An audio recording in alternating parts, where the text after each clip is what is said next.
If you'd like to learn how to make moving platforms that you can add to your Obby, keep watching and I'll show you exactly how to do it. Welcome to Roblox Snippets. Alright, for this Obby idea, we're going to make a platform that moves side to side for your players to jump on, to make it a little bit more difficult for them to get through your Obby. So, to begin with, we're starting with a blank project here, and if this is the first video you've watched, I'm actually adding each Obby idea into a main game Obby where I'm stringing them all together. So if you just want to look at the first part of this video and then take it away, that's great.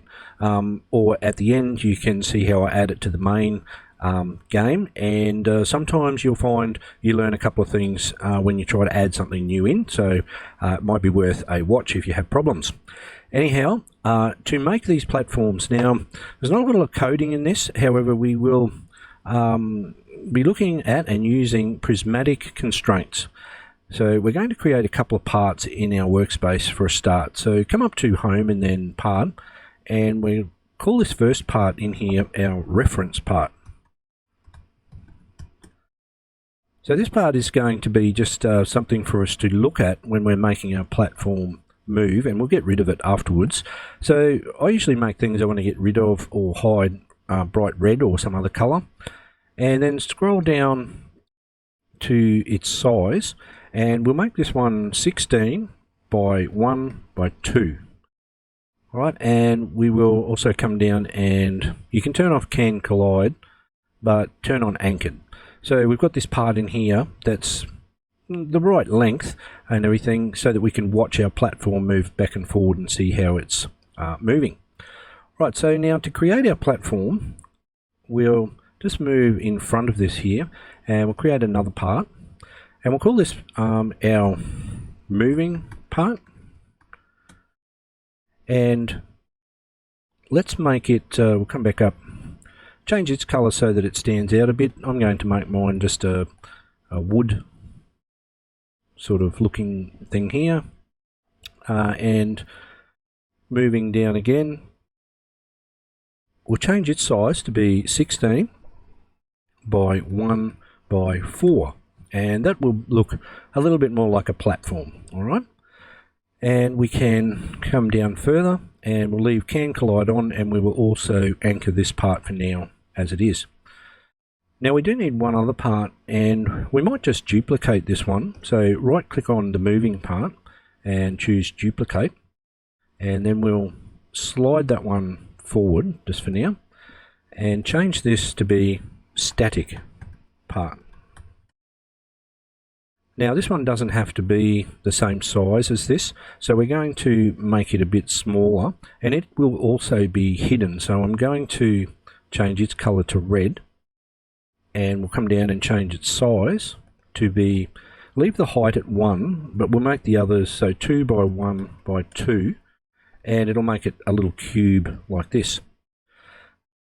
Alright, now that we have both of these items here and our reference part, we'll create a model for us to work within, and we only want to include the static part and the moving part. So click on, say, the moving part, and then hold down Control or Command, and then click on the other one, and then right click and choose Group as Model, and we'll call this our moving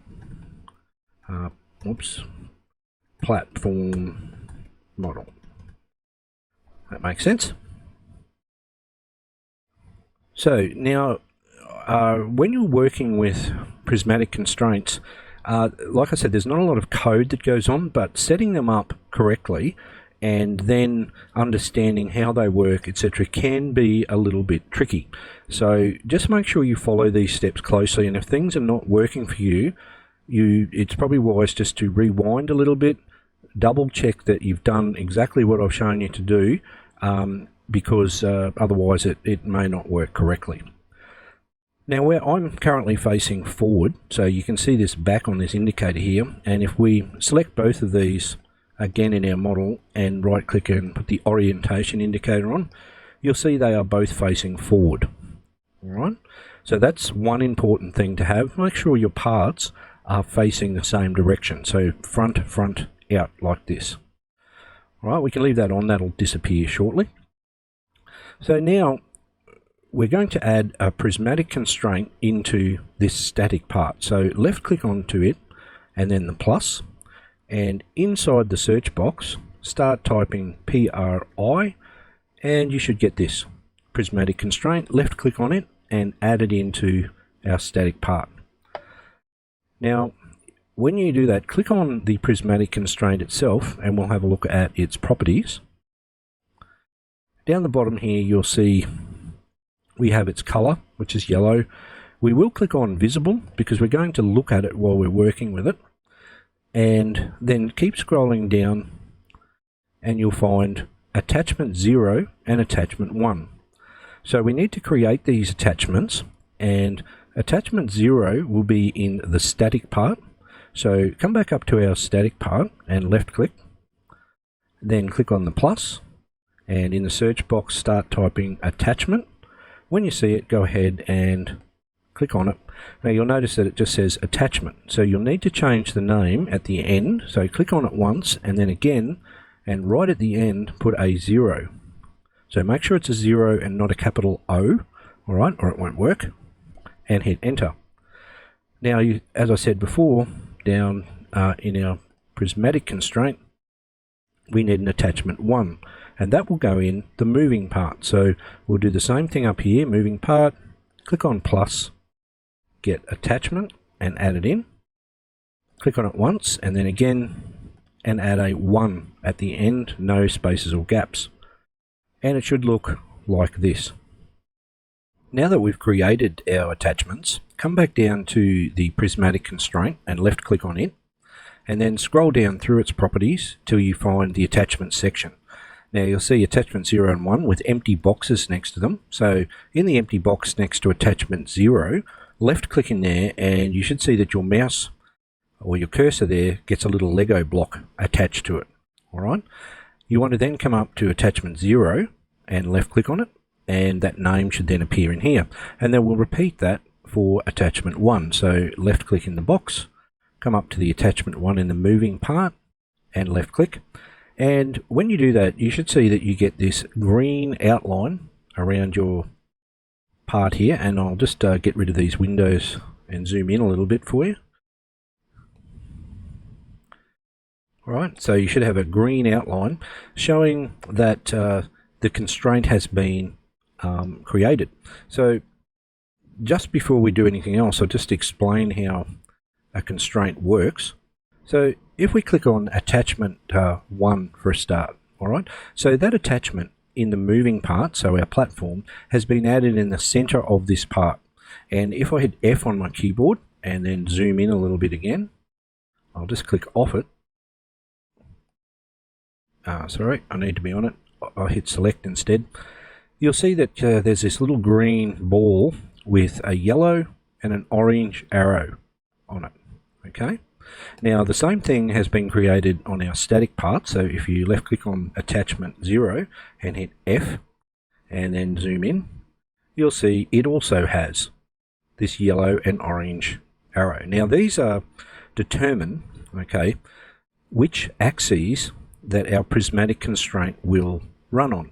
So what that means is, if we look up here, you'll see that we have a z-axis that runs out in front of us, a y-axis that goes up and down, and x left and right.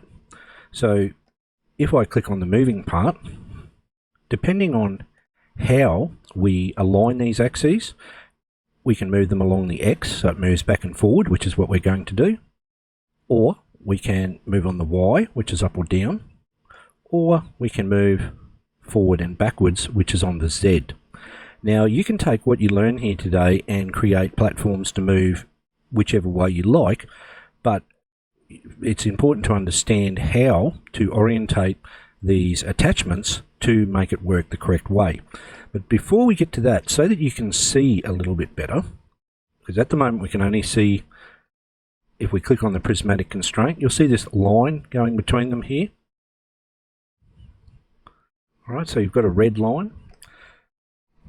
We're going to add some details into the prismatic constraint to let it know how far it can actually move, and so that we can keep it in one plane. Now, the other special thing about prismatic constraints is that it doesn't allow rotation. So your player can step on one end of this, on the very end, and it will still move exactly the same way, whether it's going up, down, or forward and backwards. All right, so that's what makes it very good for moving platforms. So click on the prismatic constraint, and now we'll go down into its properties a little bit further. So I'll just move this over. So we come down past the two attachments we've just set up, and the first thing we'll see here is the slider and the actuator type. So if you left click on this, you'll see that it's a drop down where it says none, and we want to change this so that it says servo. And when you do that, you'll see that the servo settings appear above it. Now we're going to add in the settings that I have created, but by all means experiment and get it to work however you like when you get up to that point. So we'll change the linear responsiveness. So this is how hard it tries to get to whatever speed that we set, and we're going to set this to 90. All right, the servo max force, we'll set that to 10,000. The speed, we're going to set this to 12, and the target position for now we will leave at 0. All right, so you should have actuator type servo, and then have made these changes to the numbers in here.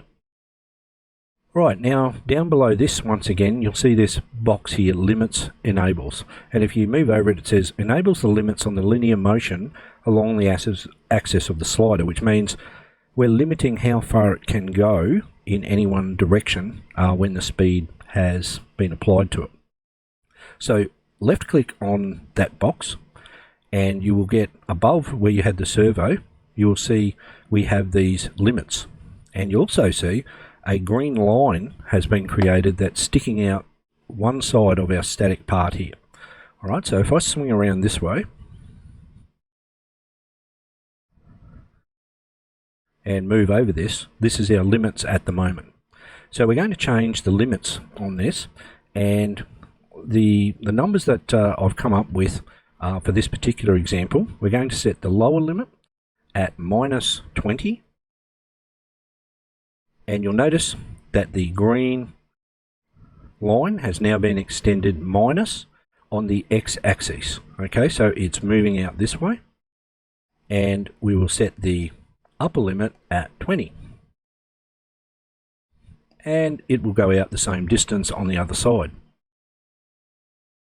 All right, now let's just move back a little bit, and what we want to do is this sliding part, or our moving part here, our platform, is constrained to this part here.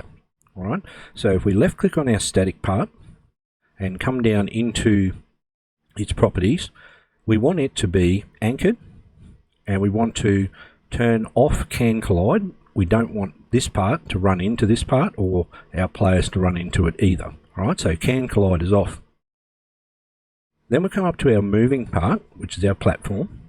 Now we want can collide on, however we want to unanchor this part, because we want it to move, and if you leave anchored on, it's not going to work. All right. Now currently we have, if we come up to our prismatic constraint and look at these green lines, these are the limits that we have imposed with this green line here. So how far this platform will move back and forward. If we come down and scroll down to underneath the servo, you'll see that we have a target position here. All right. Now it's currently set at 0, which is in the middle. Click in the target position and add in 19. Now, when you change that number, you'll see that it has a blue line appears out to this side. And if we were to put a minus sign in front of this, you can probably guess it will go out the other side. All right. Now you might think, well, why didn't we just put 20 in there?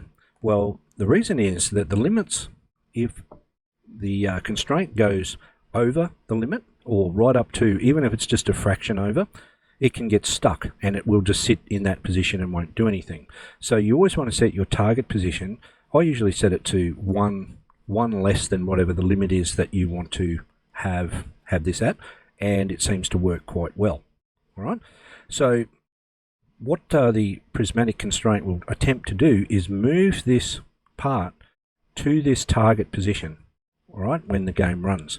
So let's click on File and Save, and then Play. And if you had seen that, then you'll notice that the platform has snapped over to here, and then it has moved over to this target position. And when it's reached that, it stopped. And if I jump on that, it's just like any other part. It does not move. Okay, I can run up either end, and I can try to push it, but it won't work. All right, so if you've got yours to move like that, then we are all good to go, and we can stop.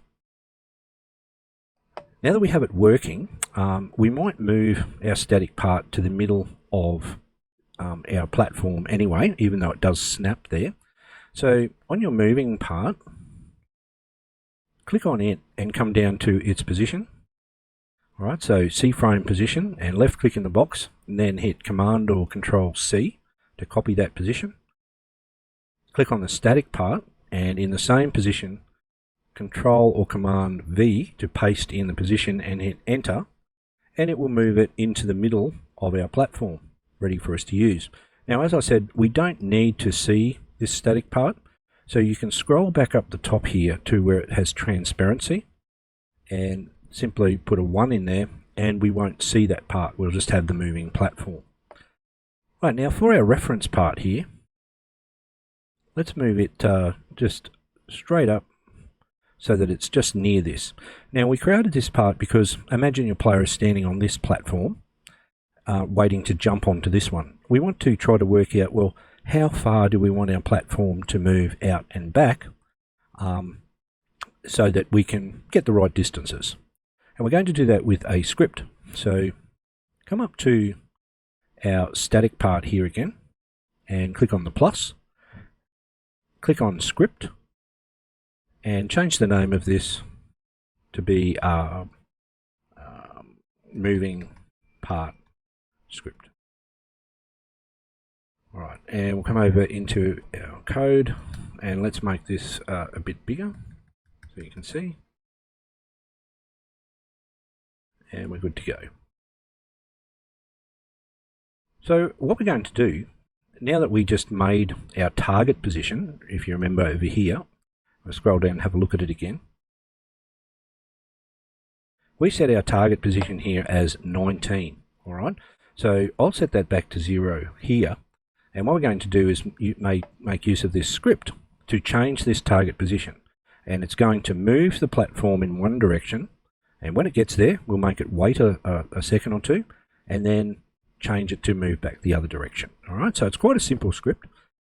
We'll create a variable for the prismatic constraint. So this PRIS is good. And it will be script.parent.prismatic constraint. So we've got a hold of this here. And now we're going to access its properties to change it in a while loop. So we'll write a while true do. And inside of here, we're going to change the target position. So we'll say pris.target position should come up in the helper text equals, and we'll put 19 in there. So it will do what we did just before. Now, when it gets to that position, let's have it wait for, we'll say task.wait of, say, a second. You can make more if you want. And then after it's waited, pris.target position equals minus 19. And then we'll do the same thing again, task.wait of 1. And that is all there is to this script. Now, before we run it, however, just come up to View and turn on your output window to check if there's any errors. And we'll come over here and click on File and Save. And let's play, and we'll see if it's doing what we want it to do. Right, so I'm all loaded in, and now if we run up close to here and I zoom in, you'll see on my reference part here, all right, our platform is sort of moving back and forward, but it's not really presenting much of a challenge, is it? And this was part of what I said earlier, understanding how this works. So while the game is running, come over into the workspace and find our moving platform and our static part. And we want to click on the the prismatic constraint, and you'll see that it will be shown in the window up here. Now, we did set these limits, but you'll see it's not actually getting to them. And now the reason for that, if we come down into the properties, all right, is that it's trying to get to this position, but when it runs out of time, if it's not quick enough, it will simply switch over. All right. Now we can change that in the script. So let's stop that there. Instead of having 1 second in here, let's try 3 seconds. All right. And that should let it get to this position, all right, before it changes direction. Now the other option, if you wanted to, is down in the prismatic constraint, is to change the speed to make it go quicker. All right, so it's a matter of playing with these couple of things, how much time it takes to get there and the speed to get it to work the way you want it to. So I've just changed it to 3 seconds. Let's play again. All right, and now you will see that the platform is moving right over to the edge how I would expect it to move. And if I expand our static part and click on the constraint, you'll see that it's actually getting to that point at the end. All right. Now you will also notice if I click off this onto something else, this yellow box that's appearing here, and that's on our prismatic constraint because we made it visible. So if you don't want to see that, you can click off on visible to turn it off, and then it completely disappears. All right, so now our platform is moving correctly. You can check it by jumping on it, and you should see that your player does not slide on the platform. They move back and forward, and everything is working just as you would expect it to work. All right, so if that's enough for you and you want to have a go at adding it to your own project, I wish you all the best. However, if you want to stick around, I'll show you how I'll add it into my main Obby game to make our main Obby game a bit more interesting. Right, if you've stuck around to transfer this into your project or the main project, it won't take very long. So over here, we have our moving platform model. So just zip that up and we should have everything in there that we need. We don't need this reference part, so don't worry about it. Click on the model itself and then right click and then come down to Save to File.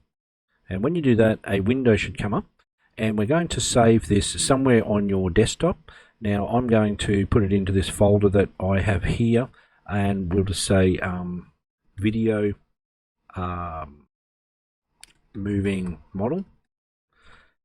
All right, so make sure you put it somewhere in your desktop or where you can find it again, and it should be an RBXM file. All right, click on Save. Now once you've done that with this project, you can go ahead and close that, which I'll do in a moment, and then open up the main game Obby if you have it, or you can just watch with me. Okay, so here I have my main game Obby, and to this point, if you haven't watched before, we currently have boxes that are animated that you can pick up. We have checkpoints that will register when you land on them, etc. All right, and a starting point down here. So we want to add this moving platform into this game. So come up to the workspace and then right click, and this time we'll choose Insert from File. Locate where you put your model, left click on it and click on Open, and it should be inserted into the workspace. Now if it is rotated the wrong way, click on or hold down Command or Control and hit R on your keyboard, or you can come up to Model and rotate it 90 degrees. Okay, so we're going to replace one of these platforms here with our model. So let's say we pick this one here. You can come up, it's in the all paths up here, and if I start clicking on them till I find one that I want to replace, such as this one, all right, I'm going to move this up here. Now, because this model is made of a number of parts, I'm just going to move the model up to here instead of copying the position. So we'll click on the model and come over to move, and then we'll move it over under here and come up here slide it forward, and we'll zoom in there and just come down till we get it in the right position. So we're going to basically just overlay this over the top of this part and pop up a bit. There we go, and move down here. So once you've got that into position, the part that it's on top of, so make sure it's the right one, all right, you can go ahead and delete that one out, and that is all you really need to do, all right, because we've already got a script in there to run. So let's click on File and Save and make sure that it works. Right, currently I haven't set up to start on the starting position, so I'll run into the lava, but you can see up the top here that our platform is indeed moving, and I can collect my boxes. Up here in our, you see I'm on checkpoint 2 now, level 1, I've collected 2 boxes. My prismatic constraint is still visible, so I'll need to fix that. But when you jump on it, it's all working as expected. Now, as I said before, if you don't want to see that box, which I can't imagine why you would want to see it, stop that and come back into your moving platform, under the static part, prismatic constraint, and this visible box here is the one that you want to turn off, and then that shouldn't happen anymore. Alright, so hopefully yours is working the same, or if you're adding it to your own project, I hope it all works well for you. Now, one thing that I have come across that I'm going to cover in another video when I work out the solution is adding these boxes onto the moving platform with the tweened animation in them is not working for some reason, and I haven't been able to work out why. You can just take a box that's not animated and weld it to the moving platform, and that will move back and forward fine, but for some reason the tween that's playing inside it just does not work correctly. So just letting you know that in case you try to do it, because you'll most likely become just as frustrated as I was or am at the moment. If you do come up with a solution, please let me know. I'd very much appreciate it. Alright, so I look forward to seeing you in the next Obby Ideas video, and I hope you enjoyed this one. If you found this video useful, subscribe now. For more information about my online courses, go to mrbrendanross.com.